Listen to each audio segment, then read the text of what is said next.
নীলাচল পর্যটন কেন্দ্র বান্দরবনের সবচেয়ে জনপ্রিয় জনবহুল একটি পর্যটন কেন্দ্র। এই 21টা কিন্তু বান্দরবন পর্যটকদেরই একটি মূল আকর্ষণ থাকে নীলাচল পর্যটন কেন্দ্র। এখানে যেতে হলে টিকিট কেটে ভিতরে ঢুকতে হয়। আমরা মোট 21 জন যাও যাও। ছিলাম। নীলাচল পর্যটন কেন্দ্রে ঢোকার জন্য আমরা প্রত্যেকেই 50 টাকা করে টোটাল 21টা টিকিট কাটি এবং আমাদের টিকিটগুলো একজনের কাছেই ছিল, নিজেরা নিজেদের মতন করে নেইনি।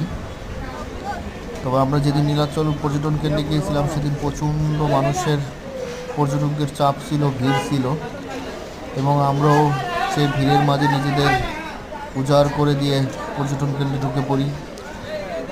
পর্যটন কেন্দ্রে যে যার মতন করে ঘুরতে লাগলাম, যে যার মতন করে সৌন্দর্য উপভোগ করতে লাগলাম, যার যার মনের মতন করে সৌন্দর্য উপভোগ করতেছিলাম। আর এই নীলাচলের একটি বিশেষ দিক হলো নীলাচল পর্যটন কেন্দ্র থেকে বান্দরবন শহরটা পুরোপুরি একটা ফ্রেমে আবদ্ধ করা যায়। বান্দরবন শহরটাকে সম্পূর্ণ